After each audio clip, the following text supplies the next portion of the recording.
Clemson Tiger football is going to Wake Forest to play 12 o'clock on Saturday, and they're only a 7-point favorite. Yeah, I'm going to dive into that in just a second. I'm Brian Knight. Thank you for joining me on my channel, Not Bobby Durkins. If you're new here, most likely you are because it's a new channel. I appreciate you being here. If you'll subscribe, turn on notifications, and pass it along to anyone who likes college football, I'd appreciate it. And I think they would enjoy it as well. Okay, so I was at the Louisiana Tech game with my good friend Chase Henderson, and I was hanging out with he and his wife, and I had Bobby Durkins Jr. With me, and we were watching the game. It was a great atmosphere. Clemson ends up winning the game 48-20. There was a slow start on the offensive side of the ball, but they ended up wearing them down as they always wear down most teams they play. On the defensive side, even I made this mistake. I knew that they were missing Brian Bresee because, well, unfortunately, his younger sister passed away, and they honored her the other night. And it was a really beautiful moment. But of course, he wasn't there. Xavier Thomas, this is the part where I think not only did I mess up, but where a lot of the media and people who are thinking heads with college football is missing about their performance against Louisiana Tech, and now they're casting that shadow on the Wake Forest game. Just keep following me here. Nate Wiggins didn't play. Xavier Thomas didn't play. Tyler Davis didn't play. A few of these players, I know Andrew Makuba, he either didn't play or he played very few snaps, and the same with Sheridan Jones.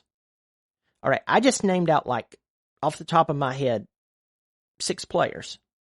6 of the 11 players. And these are major players. These are big deal players. Once again, I knew Bresee was going to be out. All the other players that were out. Yeah. Okay. The problem here is now this Wake Forest game is being almost promoted as Clemson's season hangs in the balance with Wake Forest. I could not disagree more. So let's walk through this. And I'm going to start off with this kind of mind picture, okay? If you are not a math person, don't worry, just stick with me. But let's just say you're supposed to, like, solve some math problem, okay? But you don't have all the numbers together. Can you adequately solve that problem? No, you can't. You can't do it. Any answer that you get will be wrong. That is how I look at the approach a lot of people are taking with this Wake Forest game.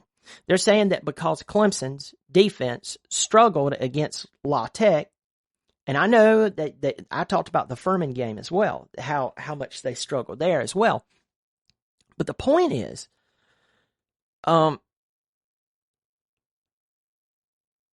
Clemson was missing a lot of players this past weekend.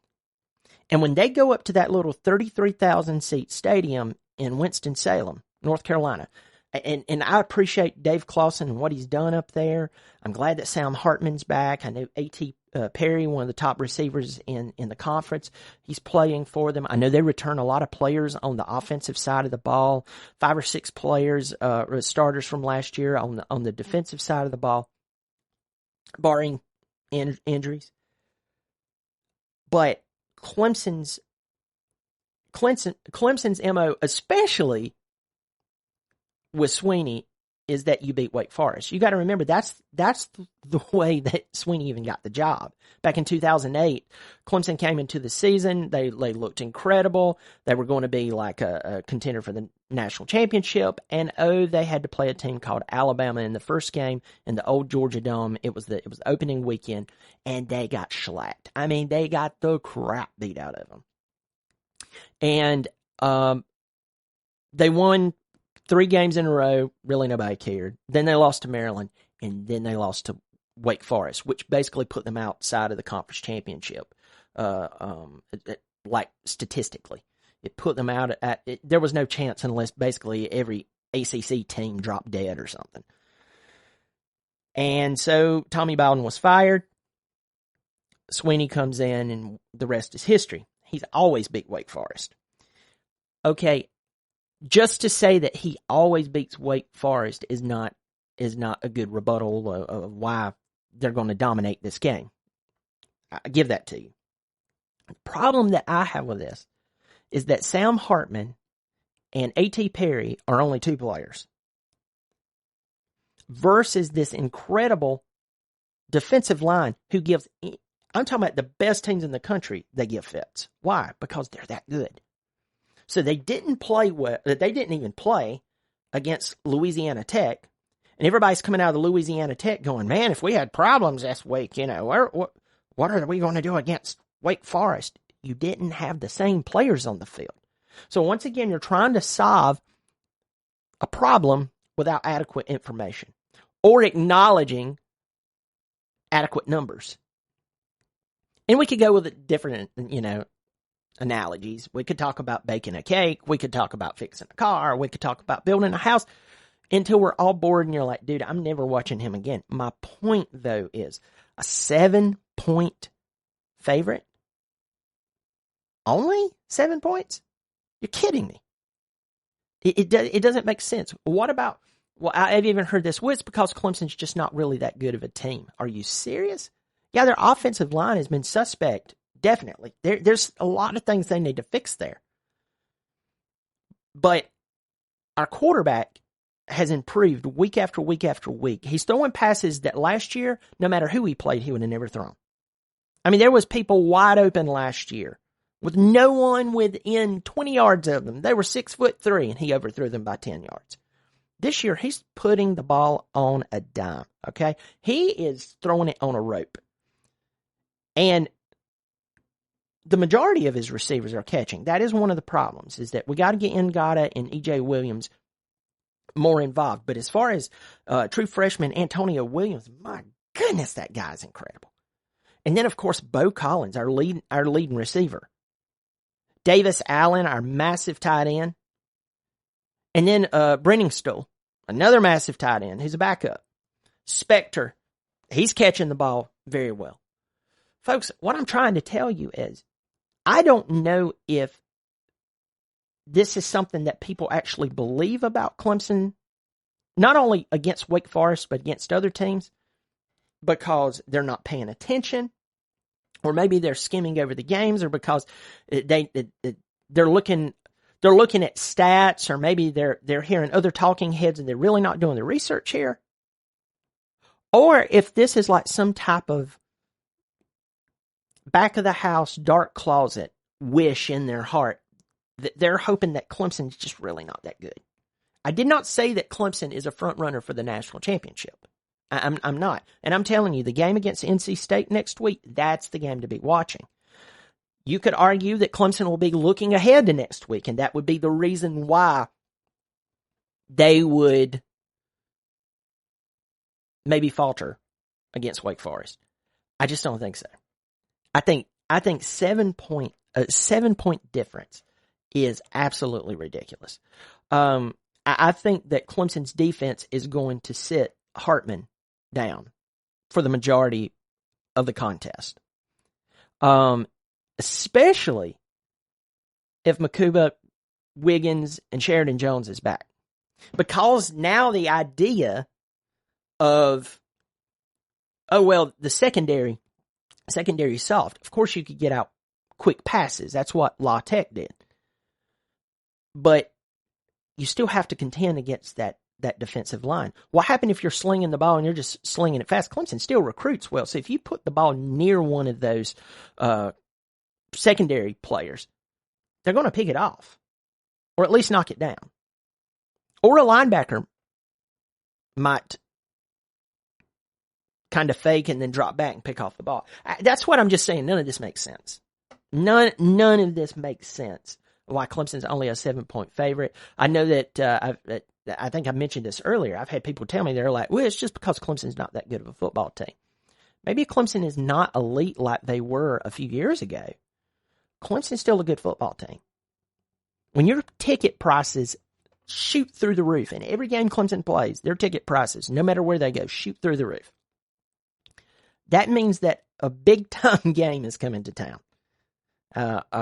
If you have a small team come to town, or you have a team who just is just absolutely terrible, man, you can buy those tickets 50-yard line for nothing. That is how you tell the impact of a team of whether they're good or not. It's like the Tennessee and Florida game tomorrow. Those tickets are going to be outrageous. Why? There's a rivalry there. Tennessee's the largest favorite. They've ever been favored over Florida since the 90s when Manning was there. You understand what I'm saying here? My point is games that mean something or teams that are important, they will drive up the ticket prices because people wants to see them play, whether it's just one team or both teams. So none of this is adding up. I almost kind of think that maybe either Vegas is trying to make a little extra money, and they know it. They know that people are just passively listening to the talking heads, the suits and ties on some of these major networks that they're really not paying attention to Clemson. They couldn't tell you. They couldn't tell you past DJ or Cade Club and maybe Will Shipley or Brissy. They couldn't tell you another player on the team. And I'm not talking about second string. I'm talking about starters, like top starters. They probably don't even. They know who Trenton Simpson is, but they wouldn't know who BT Potter is. They might even overlook Tyler Davis or Miles Murphy or KJ Henry. I mean, folks, I'm just telling you, this does not seem right. Something is really, really off about this. So, why do I think the keys of the game for Clemson is Wake Forest can worry about themselves. I love Clemson. I really don't care at this point. Obviously, take care of the football. The ABCs of football. Do your assignment. Fulfill it, fulfill it, fulfill it. If you're a wide receiver, block downfield. We have to have our wide receivers. The out for them last year was, the receivers, they're being overthrown and they're not meshing well and there's this and there's that. DJ's throwing the ball like a man right now. And unless he comes in tomorrow and he throws terrible or he looks like he did last season, every week that is dying down.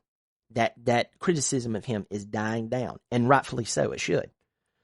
But the wide receivers are now being put on the hot seat. Okay, guys, it's your turn. It's your turn to complete the passing process. Catch the football. If it's close to you, you got to get it. If they're hitting you hard, you've got to get it. You're playing major D1 football. They just don't recruit anybody at Clemson. So DJ, come out, do his thing. Don't try to do too much.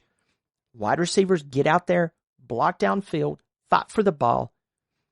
Offensive line, fulfill your assignment. Hit somebody, for goodness sake. When you're supposed to pull. Make the proper reads. Communicate. Just let the running backs do what they do. Shipley, that's a kind of a dust statement. Maffa is one of my favorite backs in the country, believe it or not. Pace is very talented, but I want to feed Shipley and Maffa. I can bounce between those two guys and give people nightmares pretty much any team I play. On the defensive side of the ball, we have to see more intensity, no matter who's out there, because the Furman game was the one that we stepped back and said, it's almost like they don't want to be out there. And who really gets fired up to play Furman? No offense to Furman, I'm just saying, when you have teams like NC State coming to town, you have to play Florida State, you have to play Miami. I know the Notre Dame game is now not near what it was just 2 weeks ago, but you still got to go to South Bend. You play South Carolina. I know that they're terrible, but that's still a rivalry game. You have to take that serious. I mean, who really gets fired up for that game? And by the way, Syracuse is doing much better. So there we go. My point is, defense has to come in tomorrow, set Hartman down. My DBs, you're going to have to cover Perry, but you can't get so focused on him or just come out there in a lackadaisical approach. You're going to have to lock them down. Help your defensive line. Take advantage of the good things they do for you, but give them some advantage if the offensive line of Wake Forest has some good plays and they give Hartman time. That's what you have to do. Linebackers, Trenton Simpson, you are the anchor there. Do your thing, and the other linebackers follow his example. So that's what I really think there. As long as they come out there, establish the run, and then take a couple of shots downfield. Let them know that you don't care. Get creative with Antonio Williams. I think that guy right there he's like a PlayStation player. I mean, he just has that look. He's someone that I think that like in 2005, 2004, you would have seen him playing for someone like Southern Cal back when they were Southern Cal, you know? An incredible football player, and we're fortunate to have him, use him, utilize him.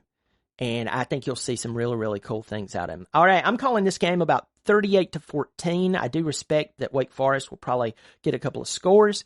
I think that 38-14 is a really good, solid score, with Clemson wearing them down over the game. I think Wake Forest is going to come out tough. They're going to come out. They're going to give some resistance, and then Clemson's overall talent and depth at certain positions is just going to wear them down. It's going to be too much. So, call Clemson winning 38-14. Once again, thank you for joining me here. Pass this along to anyone who likes to talk Clemson football or just college football. I really do appreciate it. Check out the link below where you can support the channel. And, of course, if you don't know about Bobby Durkins, maybe that's a good thing. I don't know. But I'm Brian Knight. Thank you for joining me on the Not Bobby Durkins channel.